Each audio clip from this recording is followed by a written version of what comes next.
thank you so much, Vijender Singh sir, for agreeing to be with us. 18th raising day है Centurion defence academy का और तमाम aspirants यहाँ पे हमारे साथ में बैठे हैं. We were really looking forward to meet and greet you. And शुरुआती तौर पे क्या कहना चाहेंगे? How do you feel the moment you stepped inside? कैसा लगा आके looking at the ambience all around you? बहुत बहुत शुक्रिया, थैंक यू. और जितने भी हमारे जवान सैनिक यहाँ पर उपस्थित हुए हैं, क्योंकि हम लोग कर्जदार हैं आप सबके. Thank you for your service sir. अपने आप के लिए एक बार जोरदार तालियां. लखनऊ में हमारा आने का नीरज सिंह आप जानते होंगे, और हेमंत जी ने हमें बुलाया है, हेमंत और शिशिर जी, जो बेहतरीन काम कर रहे हैं. इन्होंने बताया कि जितने भी ये फ्री के जितने भी जो शहीद हो जाते हैं उसकी फैमिली को ये फ्री एजुकेशन देते हैं. इनके 18 साल अभी पूरे हो रहे हैं. हमारे हरियाणा के बहुत सारे लड़के हैं यहाँ पे जो कि इस सेंचुरियन एकेडमी से निकले हैं, उसको सपोर्ट करते हैं. इसलिए हम यहाँ लखनऊ में उपस्थित हुए हैं. लखनऊ में हमारा दो या तीन बंदों को हम जानते हैं. एक तो योगी जी से मिलने आते हैं या फिर नीरज भाई साहब से मिलने आते हैं बस, और कोई लखनऊ से हमारा कोई ताल्लुकात नहीं है जी. पर अब हो जाएगा और भी ज़्यादा, क्योंकि हेमंत जी ने अभी नेक्स्ट इन्होंने बुलाया कि नेक्स्ट टाइम भी जो स्पोर्ट्स का इवेंट होगा उसके लिए भी आपको बुलाएंगे. तो पहले से इन्विटेशन आ गया हमारे पास. That's really nice. Okay, इससे पहले कि मैं formal questions आप पे put across करूँ, I have one question very straightforward. Defense and sports का कोई correlation तो होगा ही, I'm sure. आपको क्या लगता है, क्या correlation है? डिफेंस का और स्पोर्ट्स का एक जो मैं मानता हूँ, I think discipline, that's the main core. Absolutely, absolutely. Because discipline armoured force में भी बहुत सिखाया जाता है, और वही स्पोर्ट्स का एक अहम हिस्सा है कि मोटिवेशन काम नहीं आता जहाँ डिसिप्लिन काम आ जाता है. तो मैं मानता हूँ कि ये दोनों के लिए एक परफेक्ट शब्द रहेगा, आई थिंक. एब्सोल्युटली, अनुशासन जी बिल्कुल बहुत ज़रूरी है. Coming to your journey now Vijender Singh ji, 2008 Beijing Olympics ने आपने बॉक्सिंग में भारत के लिए पहला ओलंपिक मेडल हासिल किया, and everybody knows that. We are really really proud of that moment. एक बार जोरदार तालियां प्लीज. यस. तो एक नया इतिहास रचा आपने. युवा बॉक्सर से ओलंपिक पोडियम तक पहुंचने की आपकी जो जर्नी रही होगी, वो डिसिप्लिन, अब यहीं पे डिसिप्लिन आया, और टर्निंग पॉइंट भी रहा होगा कोई ना कोई. ठीक है, अगर उस पर हम थोड़ी चर्चा कर सके तो क्या टर्निंग पॉइंट रहा? ठीक है, लाइक 2008 का ओलंपिक मेडल जीतना, मैं पहला ओलंपिक खेला था मैं जब 18 साल का था. 2004 में एथेंस ओलंपिक थे, मैं वहाँ गया था. और जब ओलंपिक जब जाते हैं तो एक बहुत अलग दुनिया होती है ओलंपिक, और आप पार्टिसिपेट करते हैं, बहुत अलग होती है. तब वहाँ पे राज्यवर्धन राठौड़ जी का सिल्वर मेडल आया था एथेंस ओलंपिक में, और जब वो आए मुझसे मिले, उन्होंने मेडल दिखाया, और वो आई स्टिल रिमेंबर दैट जब मैंने वो टच किया उस मेडल को. और न्यूज़ में हर जगह जब मैंने घर फ़ोन किया तो बताया कि Rajyavardhan Singh Rathore is everywhere. News में, टीवी पे, हर जगह पे वो छाए हुए थे. तो मैंने सोचा कि यार मैं क्या, ओलंपिक में पहुंचना तो बड़ा आसान है, लेकिन ओलंपिक मेडल जीतना बड़ा मुश्किल है. तो फिर वो सपना एक जन्म लेता है, और फिर बहुत सारे हर्डल आते हैं, लेकिन आप धीरे धीरे अगर आप डिसिप्लिन हैं तो आप 100% अपने मुकाम तक पहुंच जाते हैं. और 2008 में हमने वो मुकाम हासिल कर लिया वो. जी हाँ, तो हमारे लिए आई थिंक दूसरों को मेडल लेते हुए देखना, that was very inspiring for us कि लाइक भैया ये कर सकते तो मैं क्यों नहीं कर सकता. जी बिल्कुल, absolutely, very very well said sir. एक अहम सवाल पे अब हम आते हैं. जेनजी, राइट, जंतर मंतर पे जो प्रोटेस्ट हुए उसके बाद everybody clearly knows the intention and जो हमारी पावर है डेमोक्रेसी में. बट जेनजीज का एक और भी चीज़ है, टीनेजर्स स्पेशली आजकल के सब they are really rooted to mobile phones, right? So from mobile screens to sport का जो ground है, जो field है, उस पर कैसे पहुंचा जा सकता है? और पेरेंट्स को भी, यदि जो पेरेंट्स हैं जिनको अपने बच्चों को भेजना है, तो मोबाइल स्क्रीन से हटाना अपने आप में एक बहुत बड़ा चैलेंज है, क्योंकि अगर स्क्रीन के प्रॉज हैं तो कॉन्स भी हैं। सब बहुत कुछ सीखने को भी मिलता है स्क्रीन्स, क्योंकि आज के डेट में तो एजुकेशन का एक माध्यम भी बन गया है, विच इज़ अनडिस्प्यूटेड माध्यम है, इसके बिना हम रह भी नहीं सकते। पर यदि अगर किसी पेरेंट को या स्टूडेंट को मोबाइल स्क्रीन से हटकर स्पोर्ट ग्राउंड पे जाना है, तो क्या चैलेंजेस आ सकते हैं और किस तरीके से प्रिपेयर करना चाहिए फिर? What do you have to say about this sir? I think phone के देखिए आप जो टेक्नोलॉजी है उसके अच्छे पार्ट भी हैं और बुरे पार्ट भी हैं। इट्स अप टू यू कि आपको कौन सा चूज़ करना है।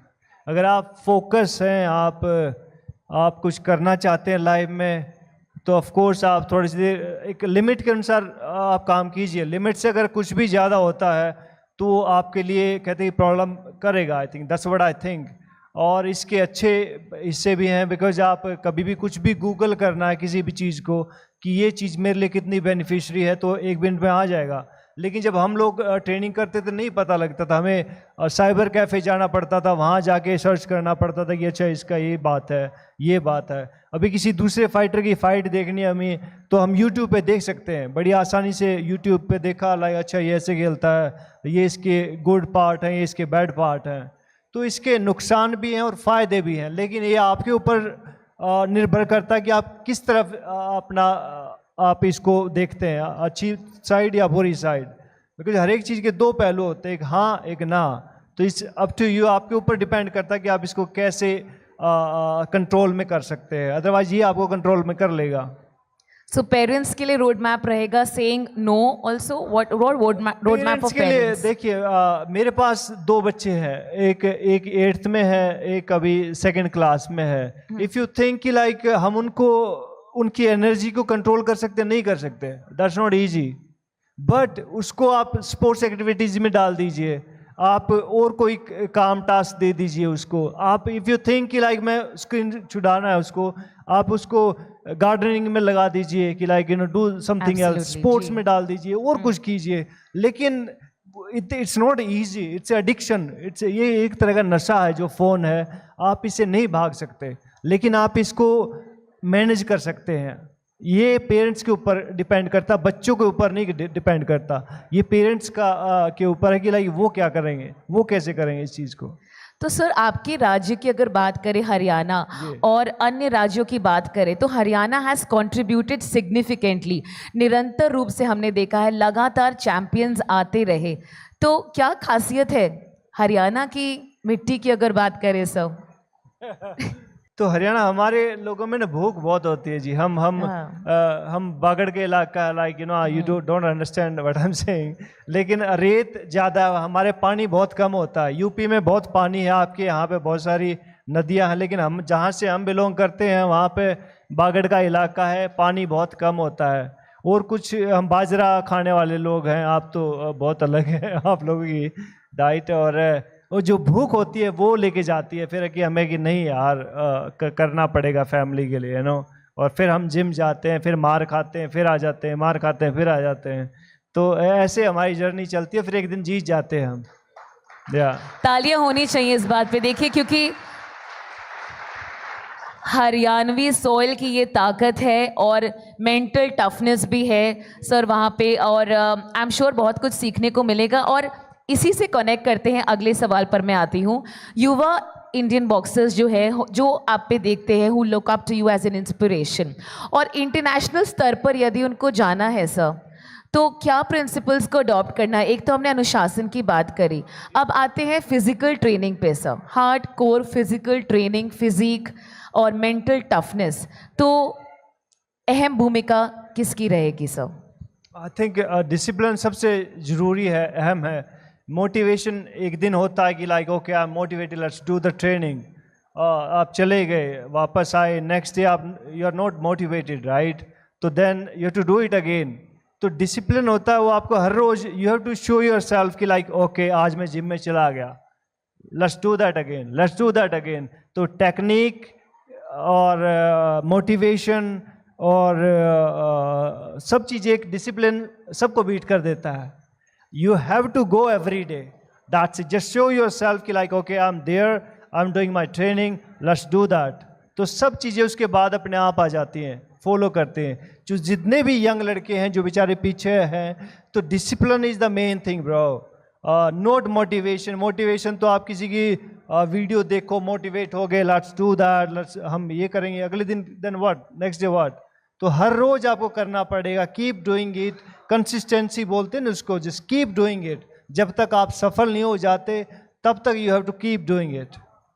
एब्सोल्युटली, बिल्कुल सही बोला है यहाँ पे सर ने. मोटिवेटेड तो सर आज हम हैं, कल नहीं है, राइट. हम भी जिम जाते हैं. I also go to the gym, right? I'm motivated one day, but discipline very, very important. That's a core point. Coming to my next question, sir, Indian Armed Forces की अगर बात करें तो एक लंबे समय तक नेशनल और इंटरनेशनल लेवल पर हमने स्पोर्ट्स पर्सन दिए हैं from the armed forces, right? तो ये जो युवा स्पोर्ट्स और आर्म्ड फोर्सेस दोनों के बीच जो बच्चे जो भविष्य देख रहे हैं, उनको आप क्या सलाह देना चाहेंगे? What advice from your side, sir? जो यंग लड़के हैं यहाँ पे, जितने भी हैं, लड़कियाँ हैं, आई थिंक जो फ्यूचर है वो आप लोगों का है. बिकॉज आपको इस हिंदुस्तान की भागदौड़ आगे लेके चलनी है.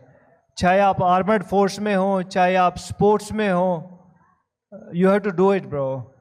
That's it. Because there is no shortcut in this life कि आप सोचें कि भैया शॉर्टकट मिल जाता है, कर लेते हैं, ऐसे हो जाता है. नहीं, करना पड़ेगा, करने से ही होगा. That's it. कोई शॉर्टकट नहीं मिलेगा इस लाइफ में. I'm telling you, choose the tough part. आसानी, दो रास्ते दिखाएगा ऊपर वाला आपको, एक इस साइड, एक इस साइड. एक तरफ बहुत सारी तकलीफ रहेंगी, हर्डल रहेंगे, दूसरी साइड बड़ा आसान है, एकदम पहुंच जाएंगे. लेकिन जो टफ वाला चूज करेगा, he is the real champion. उसकी लाइफ में हमेशा अच्छा होगा. 100% ही बिकम अ चैंपियन. जो हर्डल, जिसकी लाइफ में हर्डल नहीं आए वो कभी चैंपियन बन नहीं सकता. हमारी लाइफ में बहुत सारे हर्डल आए हैं, बहुत सारी परेशानियां आई हैं और अब भी आती हैं. But no, you have to face it every day. Let's do that again. तो भैया लाइफ एक जंग है, इसको जीतना है. That's it. चुनौतियों का सामना करना पड़ेगा और हर एक चुनौती ही आपको मजबूत बनाएगी. तो आपको क्या लगता है, आर्म्ड फोर्सेस से अगर आपका कोई बेहतरीन स्पोर्ट्स पर्सन है यदि आर्म्ड फोर्सेस में, तो इंटरनेशनल और नेशनल लेवल अगर उसको जाना है तो कितनी बड़ी भूमिका ये निभा सकता है? आर्मर्ड फोर्स का, आपका आर्मर्ड फोर्स का ASI पूना है. बहुत सारे अफसर बैठे होंगे, आप सब लोग जानते होंगे, राइट? ASI पूना में बहुत अच्छा इंस्टीट्यूट है. हम लोग पहले गए थे 2005 में, 6, 7, 2-3 साल वहाँ पे ट्रेनिंग किया पूना में. वन ऑफ द बेस्ट है. अभी मैं दोबारा गया था, 1-2 साल पहले गया था. इतना अच्छा आपका सेंटर है, काबिल तारीफ़ है. जो आने वाला टाइम है, जो स्पोर्ट्स बचेगा वो सिर्फ आर्मी में बचेगा. मैं वहाँ गया था, मैंने तब भी यही बात बोली थी कि क्यों बचेगा, बिकॉज आप लोग का बहुत डिसिप्लिन, बहुत आप लोग का अनुशासन में रखते हैं उन सबको. जितने भी लड़के, जितने मेडल आ रहे हैं, लड़कियां हैं, बेचारी जस्मिन का भी गोल्ड मेडल है, वो आर्मी से है. और एक लड़की और प्रीति, आई थिंक वो भी आर्मी से. बहुत सारे लड़के हैं वो आर्मी से हैं.